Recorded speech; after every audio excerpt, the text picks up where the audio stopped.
Passionate, determined, and ambitious are just a few words that describe Luxolo September. But there is more to a man than what meets the eye. And those words mentioned just scratch the surface of what kind of man that Luxolo truly is. We sat down with him to find out, how does he define himself as a man? It's always better when people describe you, because you define yourself based on your purpose. Because people, when they say, tell us about yourself, they're expecting you to tell them about character, what you like and stuff like that and so forth. And I often think that for me, I'm defined by things that are definitely outside that, by a purpose, by dreams and stuff like that. But I'm just a guy who was born in a very rural village, the former Transkei, who has been privileged in his life to live part of his dreams, and not just his dreams, but to live other people's dreams through his own journey, and who in that particular journey has been able to travel the world, work at different organizations, be inspired so that he can inspire not necessarily people, but an environment, and driven by a purpose to change Africa. At a later stage in my life, when I went to school in tertiary now, and I remember starting to work for Jonic Communication at that time, at Daily Dispatch, and wanting to do new stuff, but loving sport. The other day, Velile sat me down. We were going to Borarabe. This is probably 2002 or 2003, I can't remember exactly. And he said to me, if you actually focus on football and sport, I think you'll be very good at this thing. If you just focus on it, because I was quite good at a lot of things. I was good as a linguistic and many other things, and I was already at first year employed by a company. So he said, but if you tell them you want this, and the rest is history, as they say. I've always been fascinated by history. By how do people do things. So I was fascinated by stories of people who come from exactly where I come from, Sturu Pasias and other people. How come they've achieved so much in football as far as I was concerned then? And I remember in 2004, guys, I'm going to work internationally. I had no idea where, I had no idea when, because I started to see that this football thing has created so many beautiful stories, success stories on the field. But we have been so poor in telling these stories, in understanding the story. At that time, I was a storyteller. I didn't know that I would be the subject at some stage. If I got $10 every time someone asked me, how did you join FIFA? I'll be very rich today, I think. At an earlier age, I worked for the Daily Dispatch and a few other organizations, including Kickoff, Touchline. And it happened that there was a guy called Richard Maguire, who was a Touchline at the time. And Richard, for some time, had wanted me to go and join Touchline.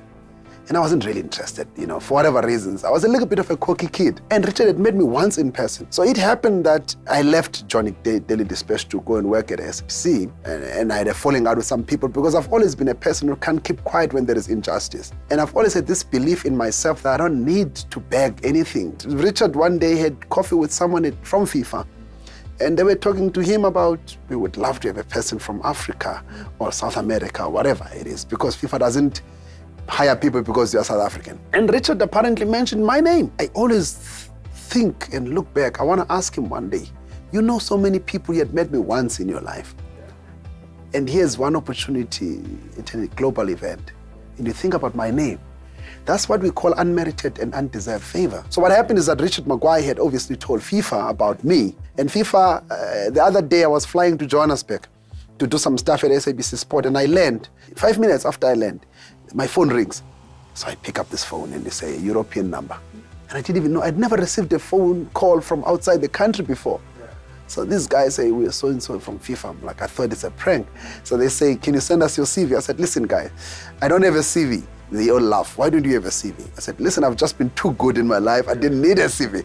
So it became a bit of a joke. But after writing a CV the same day to them, a week later, they came back to me to say, do you want to come to Europe for a chat? So I flew to Europe to meet them. And I became the first African person to work for the corporate affairs division at FIFA at that time. FIFA was like a university for me.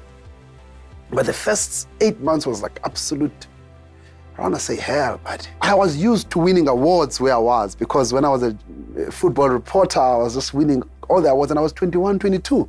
Now you move at the age of 23 to work at an international board and you're nobody. You're used to being somebody. There you're not even a number. They're not even used to an African person there. And you've got to start at the bottom. All over again. You're starting all over again.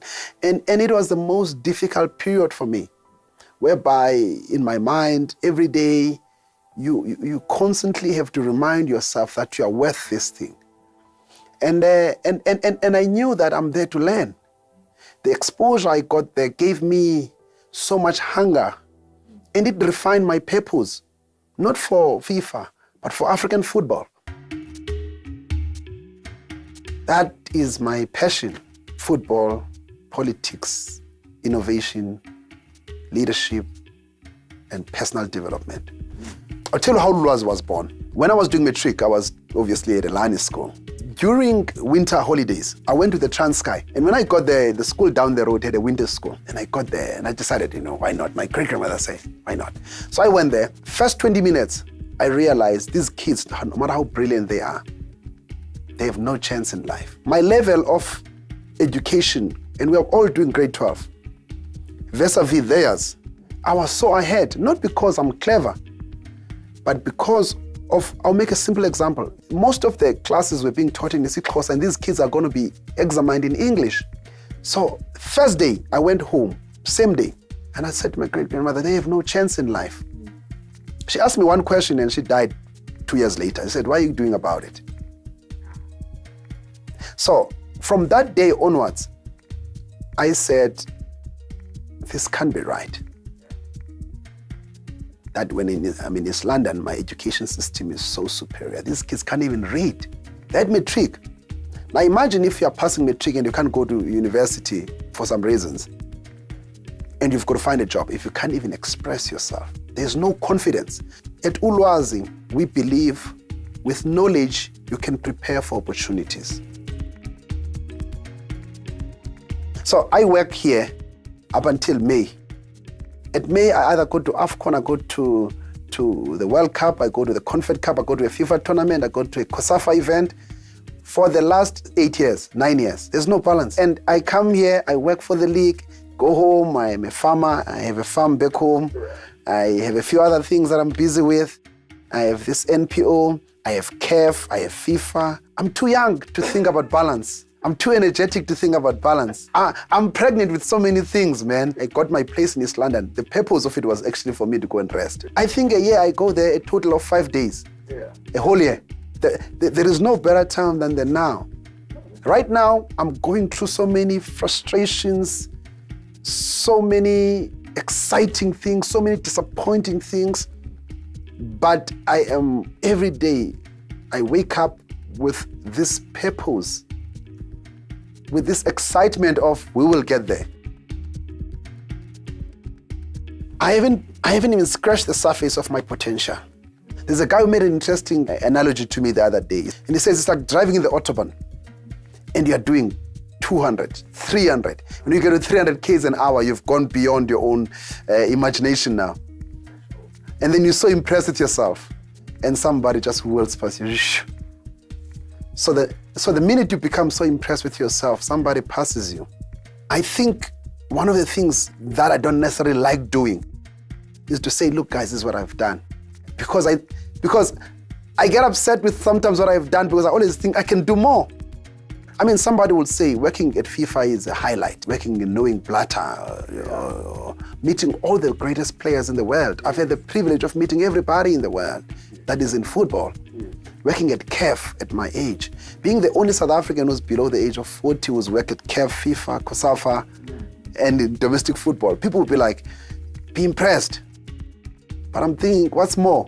But I don't necessarily have one moment. Maybe, one would say the call when FIFA hired me, that was just the beginning. Going to work at CAF and all the other tournaments, I've worked at all the World Cups, 4 World Cups since. Is that the highlight? Privilege, don't get me wrong. Honor, don't get me wrong. Highlight, give me a bit of time.